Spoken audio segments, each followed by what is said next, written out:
hindi ako natutuwa na siya ay makakarma.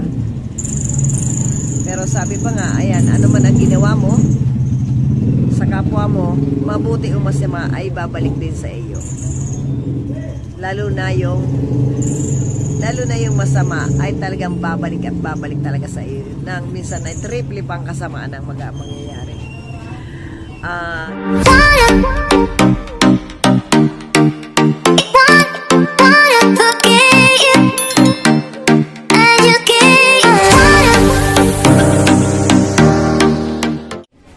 Hello guys, welcome back to my channel. Na-miss ko po kayo. Ayan, pasensya na kayo kasi hindi ako nakakapag-feature ng ilang araw dahil sabi sobrang busy po. At eto, sobrang busy. Ayan, namamalat na ako.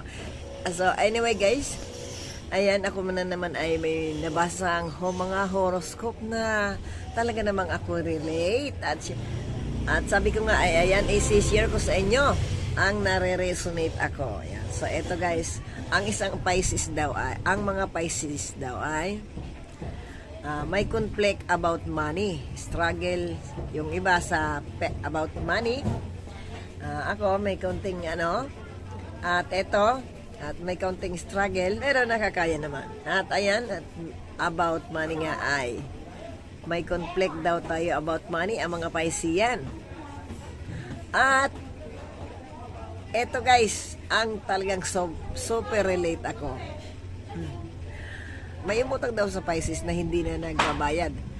At ini-ignore na lang ang mga chat or text. Resonate ako guys. At ako nga ay more than 1 year na may napautang at natulungan tao. At ako naman ay hindi naman ko sinusumbat yung pagtulong ko ngayon.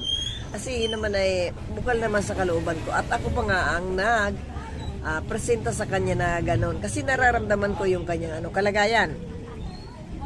So ayun, natulungan ko. Hindi lang sa may item ako na ibigay, kundi may utang siya sa akin na libo rin. At may kaunti lang siyang naibayad sa akin. Ay hindi na ako pinapansin kahit sa chat or text man lang. At sinisina lang ang aking mga chat, as in alam naman niya na inutang ko rin yung pera na yon. So ayan guys, sorry. At ito nga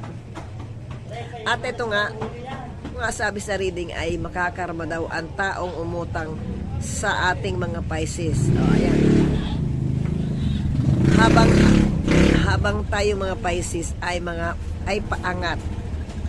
So ayan, ako hindi natutuwa na makakarma siya kasi it's not my fault. It's her fault, diba? Kasi ganun ang ginawa niya eh. Naiintindihan ko naman yung wala siya. Kumbaga, huwag naman sanang isnap, huwag naman sanang magbaliwala sa mga utang, diba? Kahit paano naman ay, pasensya na, pag-ipang-usap man lang, diba? Ang dumi na ang sakit na mararamdaman mo sa mga taong pinautang mo na hindi ka na binabayaran. Siyempre, hindi ka na nga binabayaran. Dineded makapa. Mano man lang ba kung magsabi na, ay, pasensya na, ganyan. Siguro naman maunawa natin yung kung hindi sila makabayad. Pero ayun nga, ayan, makakarma daw guys. So, hindi natin kasalanan yun, diba? So, gaya ko, hindi ko kasalanan yun, diba? Pero, we will be blessed guys. Tayo mga Piscean. At ayan nga, may mga unexpected tayong paparating. Yan, i-claim na natin yan guys. Ang mga unexpected na yan at marami tayong magkakaroon tayo ng flow of money ngayong November. At ayan, pasensya na kayo, dito ako nag-vlog sa tindahan ko kasi paggabi minsan may mga naka-schedule akong mga gagawin mamayang gabi. Kaya, eto na. So ito guys, sabi naman ng isang napanood ko guys ay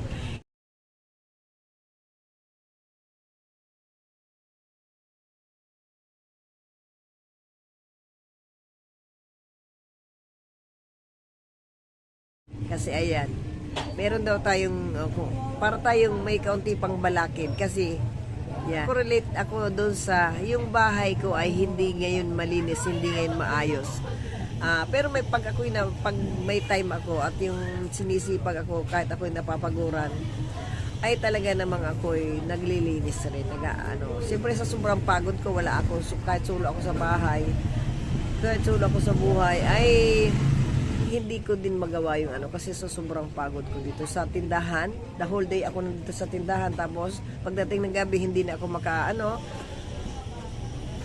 hindi na ako makapagligpit ng iba kong mga gawain sa bahay. Kaya aminado ako diyan at relate naman ako.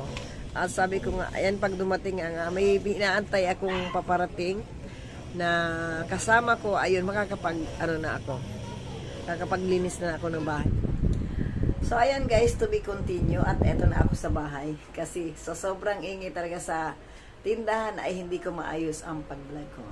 And still, ayan, ngarag na ako. Ganyan po ako guys. So, ayan, to be continue ay saan nga ako naputol kanina. So, ito guys, ito yung tungkol sa pagiging eliminate your life. Yun nga yung nabasa ko na tungkol sa mga balakid sa buhay ay unang-una nga yung tungkol sa bahay dapat ay malinis. So, ayun, relate ako at hindi gaanong malinis ang bahay ko ngayon as in. Dahil sa sobrang pagod ko ay talaga namang hindi ko na magawa ang maglinis. Pero pag ako hindi gaanong pagod sa bahay ay ayun nga, nalilinis ko naman.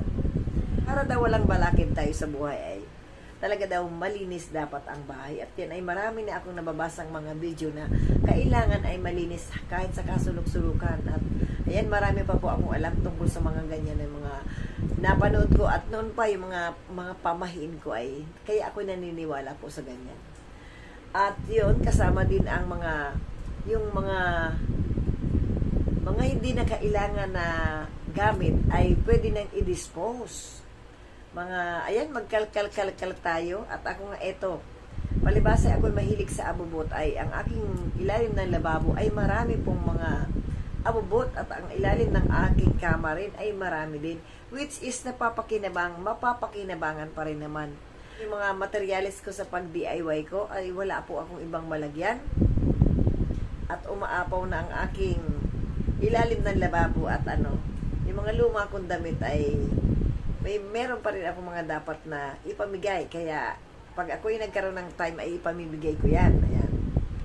At yun nga daw po ay nakakabalakid sa ating mga lalo na yan, hindi natin alam na may sira na tayong gamit, ay hindi maganda yon. At kaya may mga struggle pa rin tayo sa buhay. At siyempre, lalo na din yung the past, sabi nga na isang tarot reader, kasama rin yung mga dapas natin ay kailangan na nating tanggapin, kailangan na nating kalimutan at hindi tayo pabalik-balik.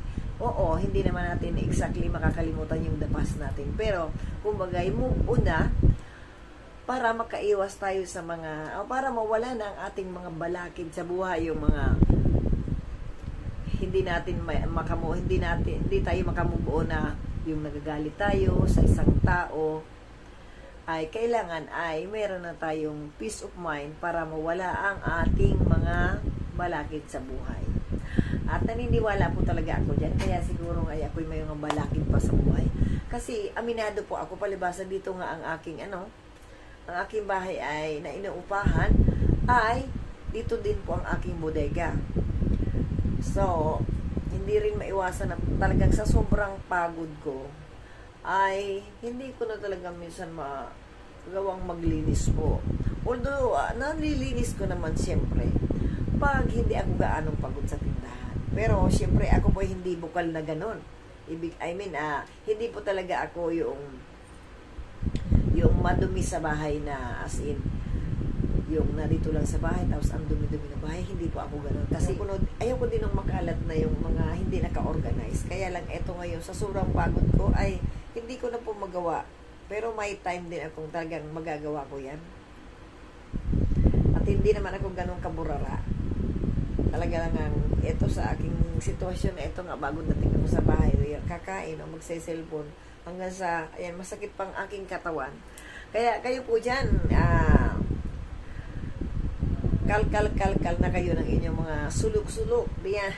At itapon nyo na yung mga hindi na kailangan ipamigay. para hindi naman kumbaga mapapakinabangan pa rin ng iba.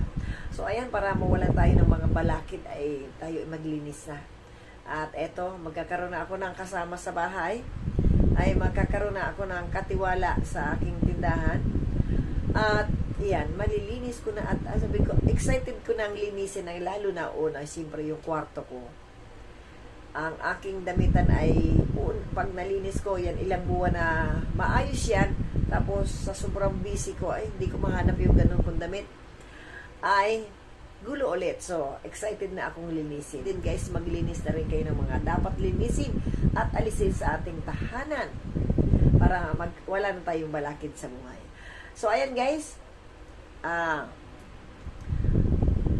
yan lang ang may share ko sa video ito, at abangan nyo po yung aking sunod na EP picture, at maganda po yon. Ayan, maganda yung ating mga parating sa buhay pa. Ayan. Thank you guys for watching, and God bless everyone.